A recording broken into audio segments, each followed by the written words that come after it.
Bismillahirrahmanirrahim. Dan saya punya pengalaman, mungkin ini bisa dijadikan sebagai nasihat bagi untuk orang-orang yang melakukan perbuatan bid'ah. Suatu ketika saya masih mahasiswa di Universitas Al-Madinah waktu itu, kemudian diperbantukan sebagai penerjemah di musim haji. Dan ini memang kebiasaan baik dari kerajaan Arab Saudi, mahasiswa dari negara-negara tertentu diperbantukan sebagai penerjemah musim haji. Jadi kalau ada syekh ceramah di Mekah, di masjid mana begitu, ya maka diterjemahkan oleh mahasiswa-mahasiswa. Kebetulan waktu itu syekh dengan takdir Allah berbicara tentang mahabbatun Nabi, cinta kepada Rasulullah sallallahu alaihi wasallam. Dan salah satu yang beliau bicarakan, salah satu bentuk cinta kepada Rasulullah, kata beliau, adalah tidak beribadah kecuali dengan petunjuk dan contoh dari Rasulullah SAW. Itu memang konsekuensi dari kecintaan. Kalau Anda cinta, Anda akan mengikuti, betul? Kalau tidak cinta, Anda akan menyimpang. Itu konsekuensi dari cinta. Makanya beliau berbicara konsekuensi orang yang cinta adalah mengikuti Rasulullah SAW dalam syariatnya dan menjauhi perbuatan yang mengada-ngada. Mulai saat itu jamaah mulai panas, jamaah Indonesia, ya. Salah satu perbuatan bid'ah adalah, kata beliau, yang melakukan perbuatan bid'ah adalah memperingati hari kelahiran Rasulullah SAW. Memperingati hari kelahiran Rasulullah SAW. Kemudian langsung angkat suara seseorang, "Syekh, saya nanya," pakai bahasa Arab yang terbata-bata. Beliau bertanya, apa dalilnya dilarang untuk memperingati hari kelahiran Rasulullah SAW?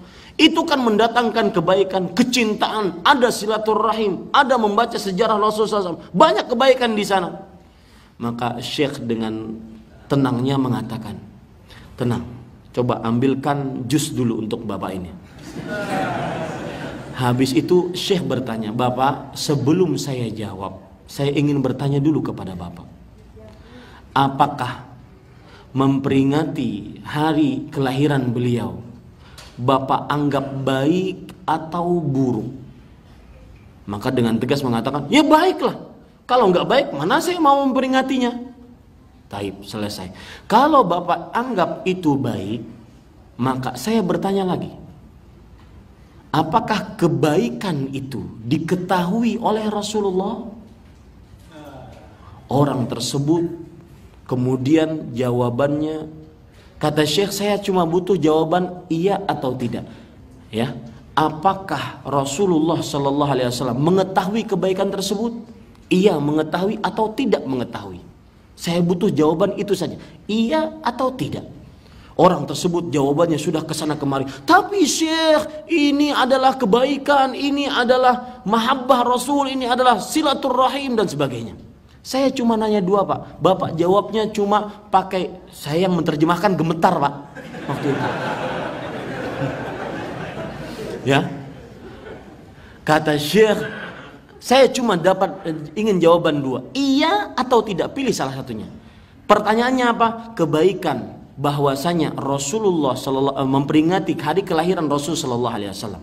Itu adalah sebuah kebaikan. Nah, kebaikan ini diketahui oleh Rasulullah atau tidak diketahui?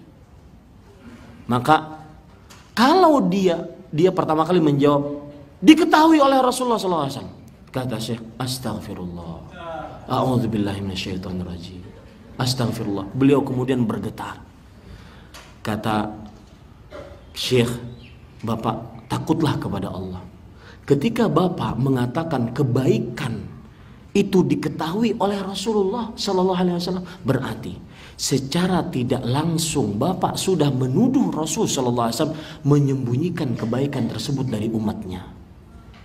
Buktinya apa? Sampai Rasulullah Sallallahu Alaihi Wasallam meninggal, beliau tidak pernah mensyariatkan itu kepada umatnya." Paham maksud saya? Kemudian dia jawab ke sana kemari sampai jamaah haji yang lain, "Udah saya tinggalin aja itu, kalah tuh. Saya mau nanya haji katanya. Merah mukanya, subhanallah. Kemudian Syekh, sabar kata Syekh kepada yang ini, sabar, saya ingin nanya lagi kepada Bapak. Sekali lagi Pak pertanyaannya. Pak, kebaikan tersebut dari memperingati hari kelahiran Rasulullah diketahui oleh Rasulullah atau tidak? Tadi Bapak jawab tidak, diketahui. Dan jawabannya sudah seperti itu. Kalau Bapak menjawab diketahui, berarti Bapak sudah menuduh kebaikan ini, menuduh Rasulullah, kebaikan tersebut disimpan oleh Rasulullah, tidak diberitahukan sampai akhir wafat beliau. Karena tidak pernah ada satu riwayat pun yang sahih. Dan ini yang memperingati hari kelahiran pun tahu, tidak ada satu riwayat yang sahih bahwa Rasulullah SAW pernah memperingatinya.